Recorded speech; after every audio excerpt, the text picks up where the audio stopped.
So sif number 6. It is forbidden for one to begin a Torah study session from the daybreak.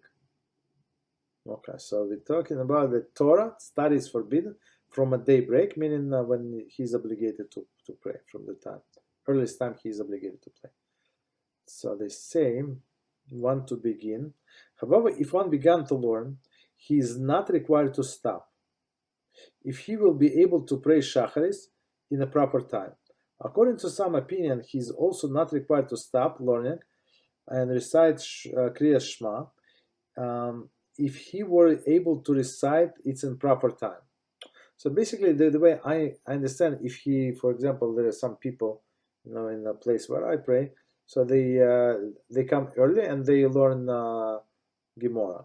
Okay, it's good for them. So basically, they're not obligated to stop, right? Because, for example, they come there at 5. I don't know what time they come. I don't want to say. So the prayer started at 6:20. So even though it's after the daybreak, the time of prayer did not come. So they have enough time to stop learning, right? Even though it is after the daybreak, and say all of the blessings and pray with the congregation. So in this case, it would be no problem for them to continue learning, even if it's after daybreak. So we're not Kitzur is not talking about this situation. Okay, so commentary say the sages forbade one to begin the Torah study session out of concern that he may lose himself in the learning and miss the time of the prayers and recitation of the Shema. So that's the rationale that they give. So basically, if he in a shul and people are going to start coming, I don't know, and of course how can he miss the time of prayers even though he learns? Okay, so in this case it will be allowed. However, one who is regularly goes to shul to pray, and therefore there is no concern that he will miss the time of the prayer, it is permitted for him to learn before the Shacharis. So I would say even in the house, like he can learn in the house and then go to the shul. Commentary. It is permitted for him to learn even at home before he prays, meaning he knows what time to leave and he knows that he needs, let's say, 10 minutes or 15 minutes to get there, and there is no problem. The prohibition regarding learning before Shacharis was only set with regard to the one who intends to remain in his place of study and prays alone. So that's the problem. So if praying with congregation, he would be very careful to check the time. Maybe they're going to start soon. Maybe I should start moving to going to the shul. That's a different story. But if he's going to start and pray by himself, that's the problem. In such a situation, a person may become so involved in his learning that he will miss the time of the prayer. Okay, that's what it says. All right, so continue.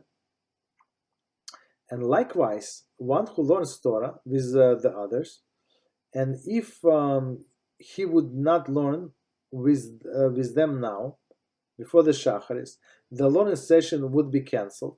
It is permitted to learn with them before praying, due to the great merit involved in Torah study and learning of many. So basically, for example, if he's a teacher and other people have only this time, they have I don't know, like half an hour before the prayer. That's the only time is available to them. So he's obligated to learn with them, and there is no problem because, as we said, there is a great merit in when studying with study partners. However, they must take care that they do not miss the set time from the Shacharis prayer. Of course, that's today it's easier because we have cell phones and we have reminders, we have alarm clocks, right? So we can set our alarm, so it's not so difficult, right? Not to miss. Okay, so we have a few minutes, but we can start another subject, and it's Siman number 9, page 66, and the topic is laws of tzitzis. And believe it or not, contain 21 seifim, so 21 paragraphs. Okay, at least we start.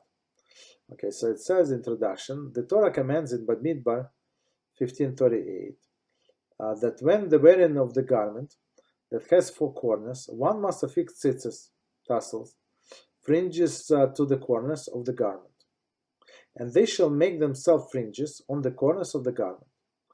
Each of the tzitzis tassel, I would say tzitzis because we know what tzitzis is made up from 4 strings that inserted into the corners, right? 4 strings into the 4 corners of the garment, and then knotted and twisted in a specific manner to form braided tassels. Okay, you know what? I think we can stop here and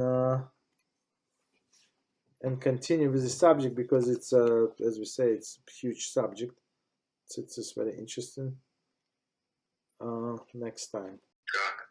And also, so I know it says you're not allowed to eat after midnight, but let's say after midnight you study for 3 hours, and then you eat, but you go back to sleep. Is that allowed? Yes, that's allowed. So I apologize. Okay. So let's see. Maybe we did not explain well. So basically, they say that there is an opinion. It's very strict opinion. So after he get up, like after the midnight, and he's going to stay awake until the morning, right? So they say don't eat. But basically, if you're planning to go to sleep, or you need to eat because, as you said, you need to study Torah, of course there is no prohibition to eat whatsoever. There is no prohibition. Got it. That's all. Thank you. Okay.